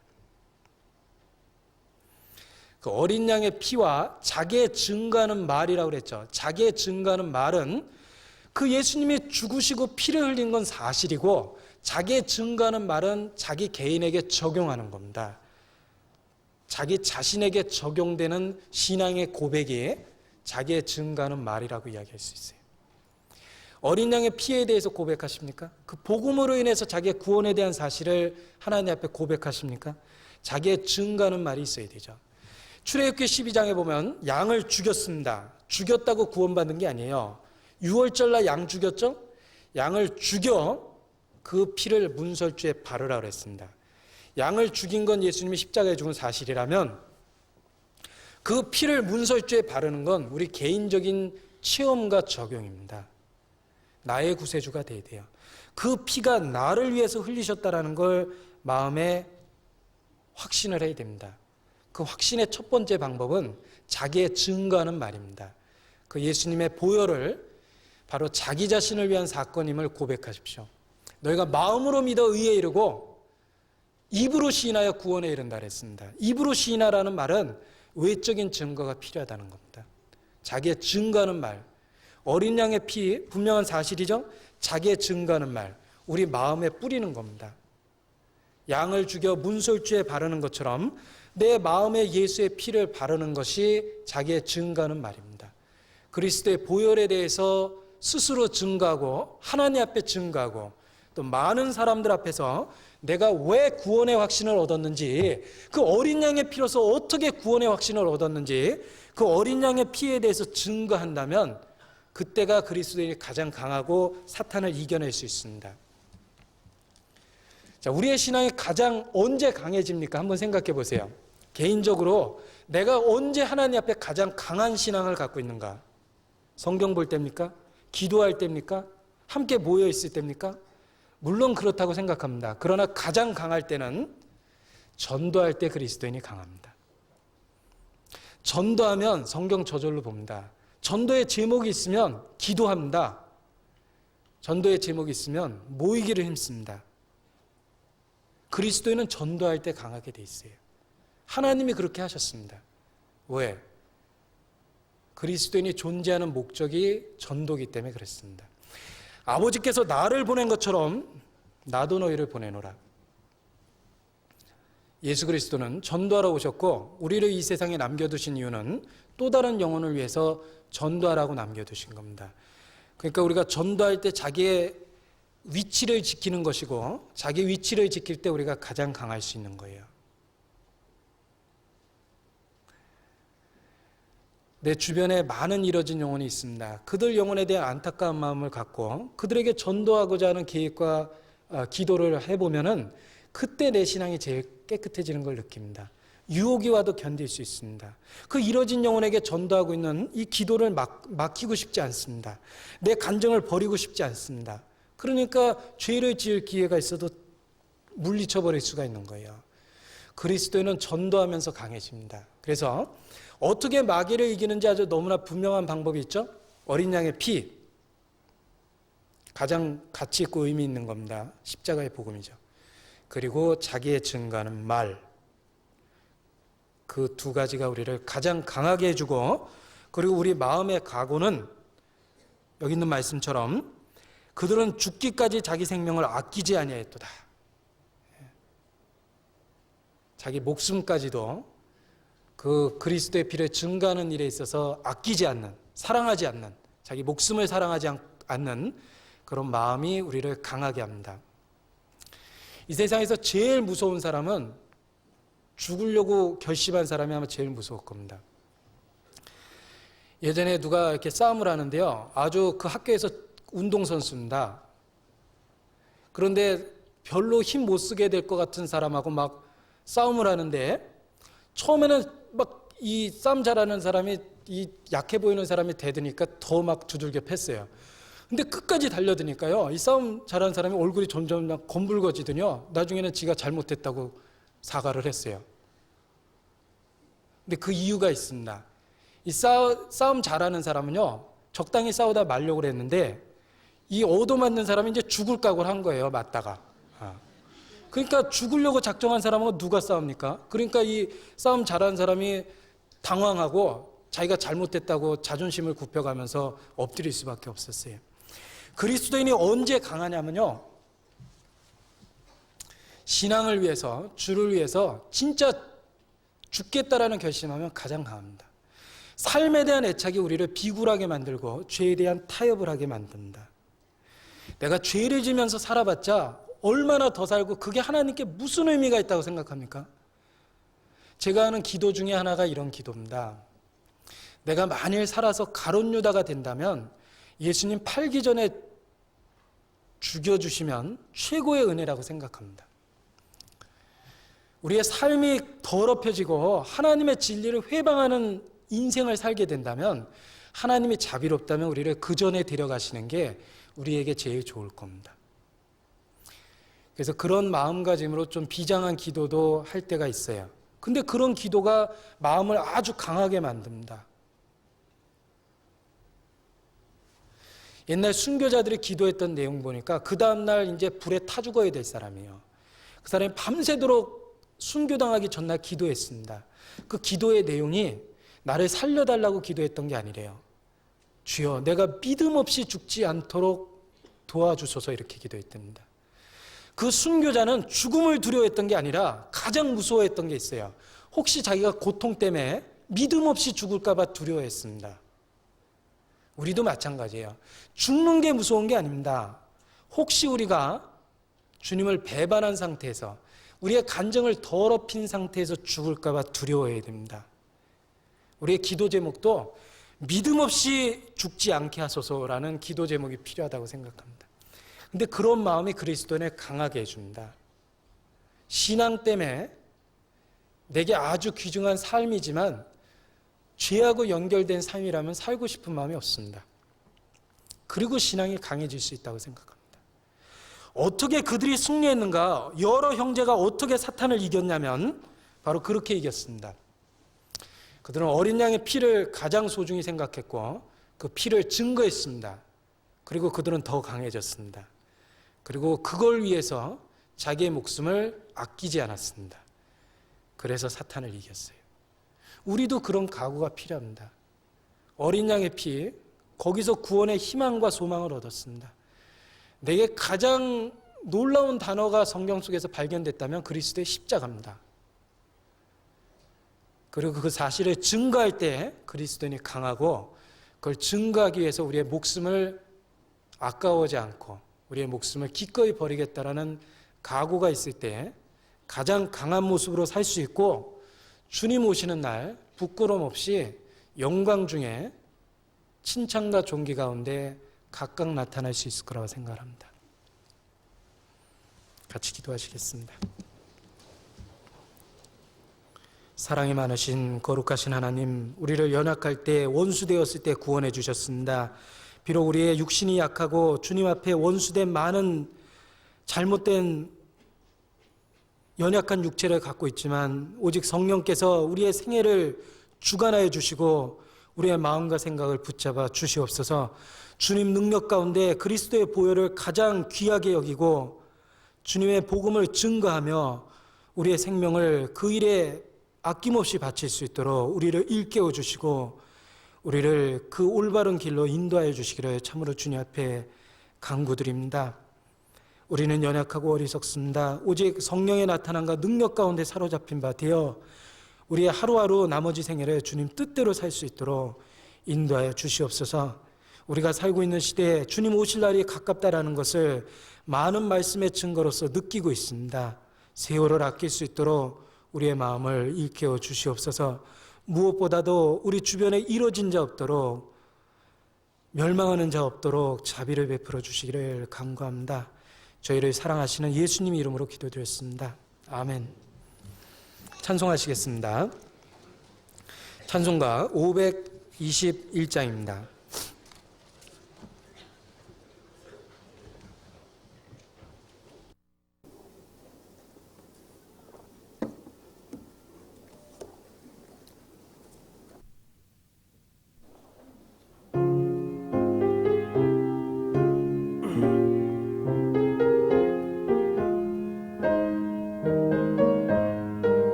천지날이 언제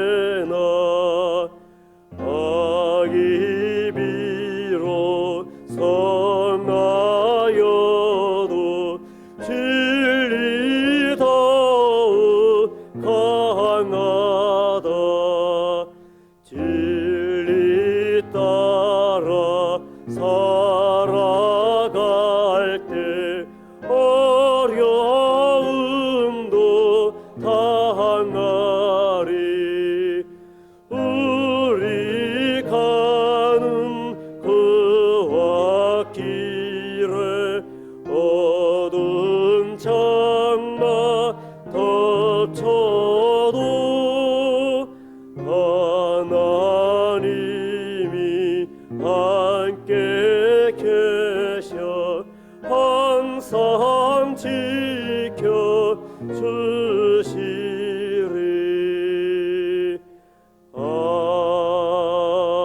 아멘.